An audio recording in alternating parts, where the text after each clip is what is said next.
조갑제TV 시청자 여러분 안녕하십니까. 2021년 12월 24일 오전 11시 45분입니다.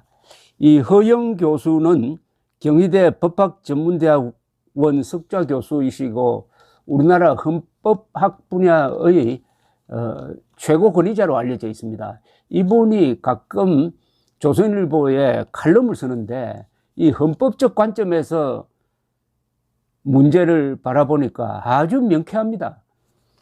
오늘 아침 조선일보에 실린 이 기사를 꼭 읽어드려야 되겠다는 생각이 들었습니다. 저도 이걸 읽어보니까 아주 단단한 논리를 갖추게 되었습니다. 제목이 상식에 어긋나는 대선 정국, 선거에서 손 뗀다는 야당 대표, 설계자 놔두고 주변만 파는 검찰, 특검 요구 외면하는 여당, 비상식으로 혼탁한 선거지만 국민은 상식적 판단으로 최악의 선택만은 피해야 한다. 이게 결론입니다. 내년 3월 9일 최악의 선택은 피해야 한다. 내년 대선을 앞둔 전국에서 비상식적인 일이 연속해서 일어나고 있다.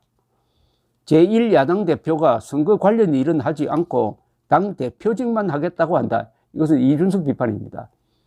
정당 대의민주주의 국가에서 정당 활동의 최종 목표는 정권 획득이다. 대선을 앞두고 제1야당 대표가 선거 조직에서 손을 떼겠다고 말하는 것은 자기 정당의 존립부터 부정하는 비상식적인 일이다. 그러나 국민의힘의 존재 자체를 부정한다는 이야기입니다. 왜냐? 정권 획득이 목적인데 정권 획득에 참여하지 않겠다. 어떤 군사령관이 나는 전투하지 않겠다. 적을 앞두고 하는 것하고 똑같다는 이야기입니다. 치열한 대선전에서 정권 획득을 위한 일보다 더 중요한 당무는 없다. 정당의 목적은 정권 획득을 통한 정강정책 실현이다. 정당의 본질상 정권 획득을 위한 노력은 정당 활동의 핵심이다. 그래서 정당 대선 후보가 정해진 때부터 정당은 대선 후보 중심으로 움직일 수밖에 없다. 정당의 당헌 당규도 그렇게 정했다. 절이 싫으면 중이 떠날 수밖에 없다. 이게 오늘의 명언이네요. 절이 싫으면 중이 떠나야 한다. 국민의힘이 싫으면 이준석이 떠나야 한다. 그런데 선대위에서는 철수하고 당대표직은 그냥 갖고 있다고 합니다. 아니, 당대표직을 갖고 있으면 싸워야죠. 군사령관 직은 놓지 않으면서 전투 안 하겠다고 하는 거 하라고 똑같다는 이야기입니다. 당대표의 반복되는 비상식적 정치 행태와 관련된 이런저런 양비론은 옳지 않다. 여기 아주 중요한 걸 지적했습니다. 당대표와 관계되는, 그러니까 이준석도 잘못했고 윤석열도 잘못했다 하는 것은 비겁한 양비론이라는 이야기입니다. 여당 대선 후보가 스스로 설계했다는 대장동 사업 관련 실무자들이 배임 등 혐의로 재판을 받고 있는 상황에서 키맨 또 한 명이 극단적 선택을 했다. 벌써 두 번째다. 국민의 의혹은 더 커질 수밖에 없다. 설계자 말대로, 여기 설계자라는 건 이재명입니다. 이재명 말대로 설계자는 놔둔 채 주변만 살피니 이런 일이 반복해서 생긴다면 이젠 설계자를 살펴야 하는 것이 상식이다. 그런데도 검찰은 설계자를 피해가는 비상식적 수사 행태를 이어가고 있다. 설계자 스스로도 야당 후보와 함께 특검을 통해 진실을 규명하자는데 여당은 요지부동이다. 이재명 따로 민주당 따로라는 이야기죠.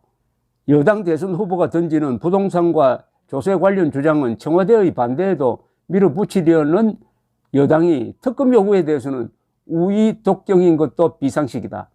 부동산과 조세 관련 정책은 표가 되지만 특검은 표를 잃는다고 생각하기 때문이라고 볼 수밖에 없다. 바로 그런 생각의 뿌리에 대장동의 진실이 있다고 믿게 되는 것이 상식이다. 제1야당 대선 후보 경쟁에서 2등을 한 정치인이 경선 결과에 깨끗이 승복해서 박수를 받았다. 그가 대선 후보를 적극적으로 돕지 않고 관전자 위치에서 비판만 일삼는 정치 행태도 상식과는 거리가 멀다. 홍준표를 비판하는 겁니다.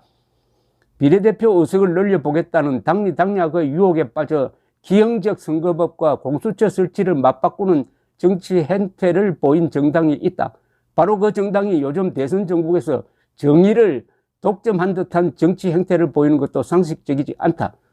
공수처의 비상식적이고 편향된 탈법적 수사 행태와 언론 및 정치 사찰에 대해서 한마디라도 비판하는 것이 정의라는 이름에 어울리는 최소한의 상식이다.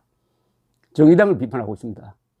두루두루 비판을 하고 있습니다. 헌법을 그리고 상식을 기초로 해가지고. 대장동 몸통 의혹을 받고 있는 여당 대선 후보와 배우자 비리 의혹에 휩싸인 제1야당 대선 후보의 도덕적 허물을 같은 무게로 다뤄 양비론을 펼치는 언론의 보도 행태도 비상식적이다. 언론은 진실의 바탕을 둔 공정한 보도를 하여야 할 책임이 있다. 언론이 이런 책무를 소홀히 한 채 손쉽게 양비론에 빠질 때 언론의 기능은 약해진다. 모든 사회과학의 숨쉴 공간은 균형감 있는 이익 형량과 합리적 가치 판단이 있다. 아주 예리한 비판입니다. 김건희 씨의 문제와 이재명의 문제를 같은 선상에 놓으면 되느냐는 겁니다. 그게 균형이 맞느냐는 겁니다. 균형이.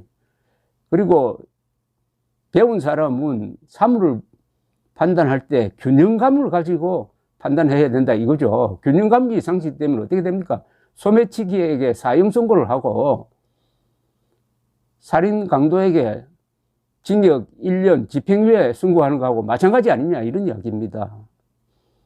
이어서 내년 3월 9일 대선을 앞두고 매일 벌어지는 우리 정치권의 비상식적 현상을 보는 국민은 혼란스럽고 짜증이 난다. 그렇지만 우리와 후손이 살아갈 내 나라를 지키고 구하는 것은 결국은 주권자인 국민의 몫이다.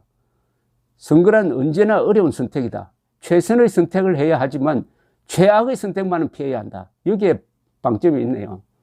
최선 선택 못한다고 해서 선거를 포기할 수는 없다. 최악의 선택을 피해야 한다. 최악의. 지금 최악의 선택은 누굽니까?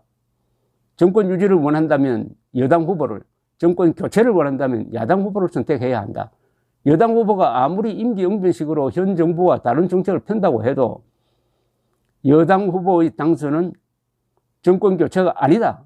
정부 교대에 불과하다. 복수정당 제도의 정당 대의 민주주의 나라에서 정권 교체란 정당 간 정권 교체를 말한다. 단순한 정부 교대가 아닌 정권 교체를 바란다면 야당 후보가 대통령으로 당선할 수 있도록 투표를 해야 한다. 딱 부러지게 이야기를 합니다. 이재명으로 바뀌는 것도 정권 교체라는데 그건 아니라는 겁니다. 그건 정부만 바뀐다는 겁니다. 그런데 권력을 교체해야 된다는 게 허영 교수의 분석입니다. 주권자인 국민은 사리사욕과 당리당략에 따라 움직이는 정치인과 달리 자신과 가족뿐 아니라 후손과 나라를 함께 생각하면서 투표해야 한다. 짜증나는 비상식이 지배하는 혼탁한 선거 정국이지만 국민은 이성을 잃지 말고 상식적 판단을 해야 한다. 내년 대선 이후의 우리나라를 생각하면 희망 속의 불안감을 숨길 수 없다. 달콤한 포퓰리즘으로 국민을 속이려는 비상식적 선거 전략이 난무하기 때문이다. 우리 국민은 나라가 어려울 때 언제나 올바른 선택을 해왔다. 지금처럼 나라가 흥망성쇠의 갈림길에 서 있는 위기 상황에서 국민은 반드시 또 한 번 위대한 구국의 선택을 하리라고 믿는다. 든든한 이야기인데 요 글은 딱 카피를 해가지고 많은 국민들이 가지고 다니면서 돌려야 합니다. 그냥 정권 교체 해 주십사 하고 윤석열 후보만 닥달하지 말고 국민의 몫이 있는 것 아닙니까? 그러면은 이 글을 카피를 해가지고 수백 장씩 들고 다니면서 하나씩 뿌려야 된다 이 말입니다. 그리고 이 기사 링크를 하든지 제가 동영상으로 설명하는 이걸 확산시켜 주든지 뭘 해야 됩니다. 계속 윤석열 후보 보고 이렇게 하라 저렇게 하라 논평하는 거 그게 무슨 소용이 있습니까? 여러 사람들한테 영향을 미치고 나와 다른 사람 생각이 다른 사람에게 영향을 미쳐야죠. 그런 글로서는 이게 최고의 글입니다. 지난 한 달 동안 읽어본 글 중에서 최고의 글입니다. 이걸 딱 잘 표구를 해가지고 벽에 걸어놓고 하루에 한 번씩 읽어야 되겠습니다. 감사합니다.